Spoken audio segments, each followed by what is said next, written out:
Less than a month away now, it's time to give our predictions on the group stage for the first ever CONCACAF W Gold Cup. Guys, Matty G back here with you on Football with Flags. Thanks so much for joining us. Let's get to it.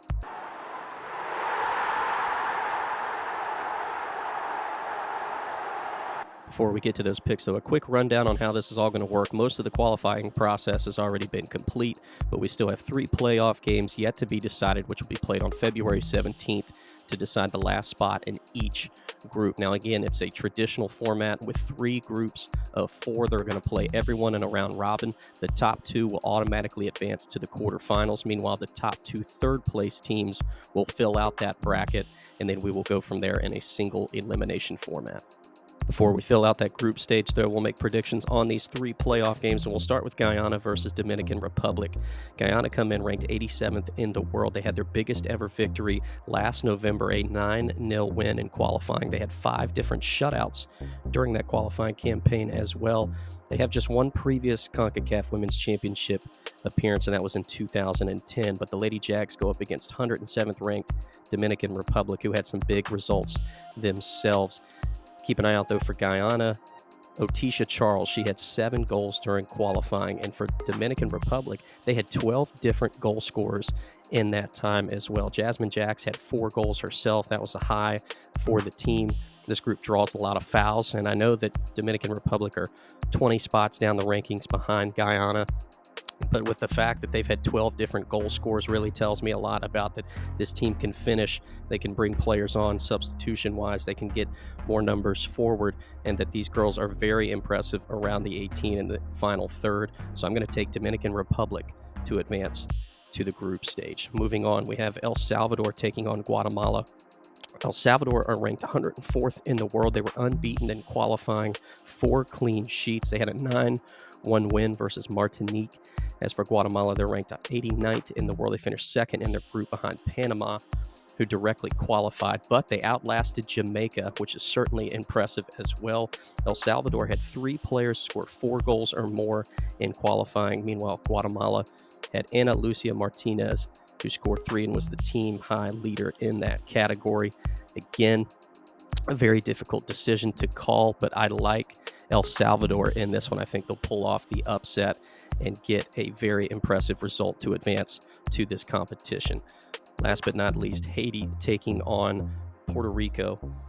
Haiti come in as the highest ranked team in CONCACAF in this playoff system, 51st in the world. They fell behind to Costa Rica, who directly qualified from their group, but mainly based off of goal differential, as they pretty much just punished St. Kitts and Nevis during that time. As for Puerto Rico, they finished 2nd behind Mexico in their group, but still handled qualifying fairly well. Melchi de Mornay had 8 goals for Haiti in qualifying. Meanwhile, Puerto Rico just 3 goals total in their qualifying campaign.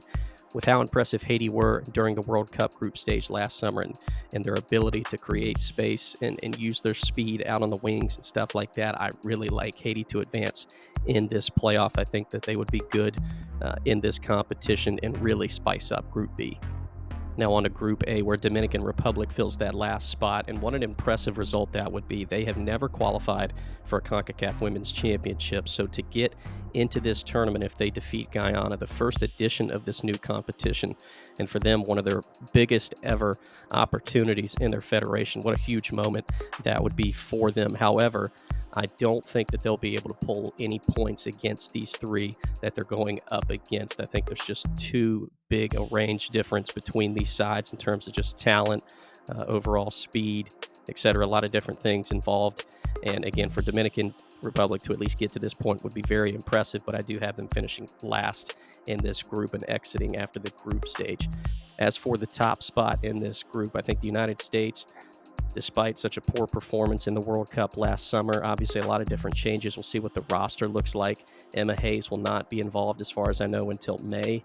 I still think that this team will take the top spot in this group. I think they'll be able to take care of business. We'll see if they're able to, dominate Mexico and Argentina and Dominican Republic, or if, some of these kind of come down to the wire a little bit. Still, I feel like the U.S. will be able to win comfortably in their 3 games and take the top spot in this group. But again, talking about the top 2 teams in each group advancing automatically, and that third place kind of being hung out to dry potentially, depending on how they do with points, goal differential, etc. Keep an eye out for Mexico and Argentina. They wind up playing each other first in this group to open things up. Again, it will be the first time that they've ever met in a major tournament. Remember, Mexico have not qualified for the last 2 World Cups. Certainly disappointing. Argentina had a decent run last summer, but really felt like they maybe should have qualified for the round of 16, but they unfortunately only were able to gather a point against South Africa. I think if Argentina come out in a 4-2-3-1 the way they adjusted in their last 2 group stage games last summer, I think that could poise a bit more of a threat in terms of their attacking opportunities and being able to control the midfield against Mexico. We'll have to wait and see. But for Mexico, this team has been on a tear. Granted, they've been playing different competitions. Their roster's gone through a lot of different changes as well. They haven't lost a game in their last 19 that I can see, which is certainly impressive. But again, coming up to these bigger stages with a lot more on the line, we'll have to wait and see what they can do. I've got Argentina taking down Mexico in that first game and ultimately being able to take the second place spot to automatically advance. Meanwhile, Mexico will have to wait for their fate after the group stage. Moving on to Group B, and in my opinion, the group of death, a very tough group with 2 South American sides, and then Panama and Haiti, who both qualified for their first ever World Cup last summer. And we'll start with Brazil and Colombia, who, again, in my opinion, are going to be the top 2 teams in this group. I think it's really going to come down to potentially their result against one another in terms of who gets the top spot, who gets second place, and I think goal differential will come into play as well. No disrespect to Panama and Haiti. I think they are on the rise and they are putting together some very impressive results.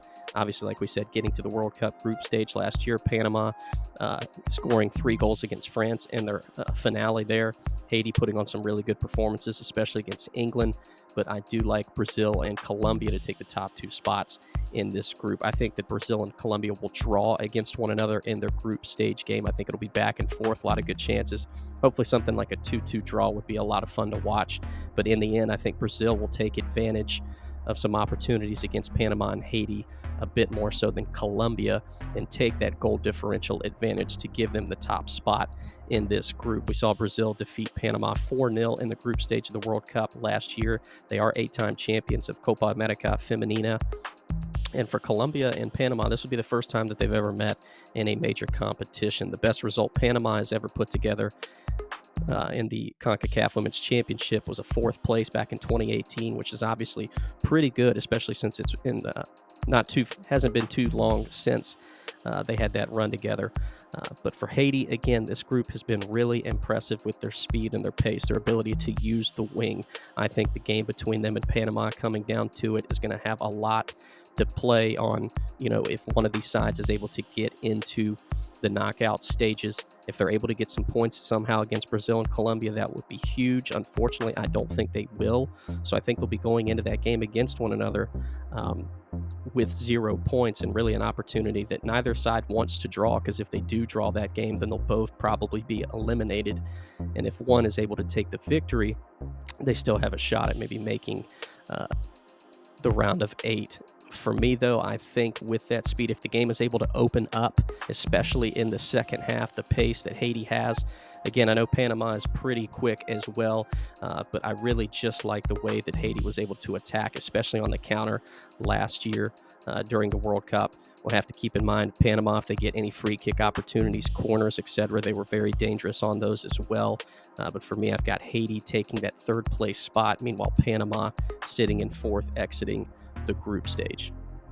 Now on to Group C with Canada, Costa Rica, Paraguay, and El Salvador taking that last spot. We'll start with El Salvador, who again would be certainly very impressive to get to this point if they're able to do so. But keep in mind for El Salvador, at least on their current roster, the most caps anyone has in that side is just 15. They're a very young and fairly inexperienced group. A couple of names I would keep an eye out for are Brenda Sarin and Victoria Meza, who could really help benefit this team going forward with attacking opportunities and keeping possession. So keep those 2 in mind if they are able to qualify and get in this group.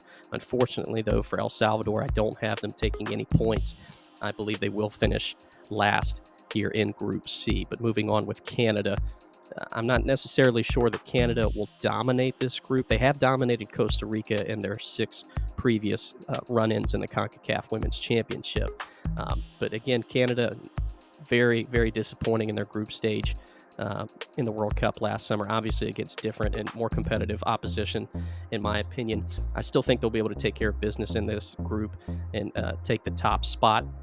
We'll see if Costa Rica or Paraguay can give them a bit of a fuss, but I still think Canada should somewhat comfortably be able to take that top spot here in Group C, which again means it comes down to Costa Rica and Paraguay, as these two will face off as well in their first game to start this group stage. I really do believe this type of contest, again, this is the first time that these two will have met in a major competition like this. I think this type of game could be very cagey. I think we won't see a lot of opportunities one way or the other. Hopefully things would open up in the second half. But again, Costa Rica, really, I thought that they could maybe get a result against Zambia in the group stage of the World Cup last year. Unfortunately, they wind up losing that game 3-1. That was the only goal that they were able to put on the board. Again, they had to face those Spain and Japan as well in their group, which was very difficult. I think that's some great tests for Costa Rica coming into this type of game, especially against Paraguay, a side who finished fourth in Copa America Femenina twice. But again, for Paraguay, this is maybe an opportunity to spoil the party a little bit and make Costa Rica sweat. I think that just based off some opportunities in the second half, whether it's through a corner, a poor turnover in the midfield, something like that, Paraguay maybe could take the result away from Costa Rica. But I'm actually going to have the two of them drawing, which could be very beneficial for both of them, because if they are able to both defeat El Salvador, then that means a draw between the two of them in their opening game would at least guarantee them 4 points in the group stage, which I do believe 4 points for both sides would be able to get them through to the next round. I think Paraguay will take second place just off of goal differential and Costa Rica third. But again, that could be enough for both sides to get to the knockouts. Well, guys, as always, thanks again so much for watching. Make sure you hit that like and subscribe button if you haven't already done so. We've got plenty more content coming your way, along with knockout predictions for this tournament as well. And keep in mind, we did not state with Mexico, Haiti, and Costa Rica, the teams we had in third, which ones are definitely getting through and which of those three is going to be eliminated. So make sure you stay tuned for a new video coming up shortly here in the next couple of weeks on who gets through, as well as the predictions we have for the knockout stages. Guys, as always, have a blessed day, and we will see you soon. Peace.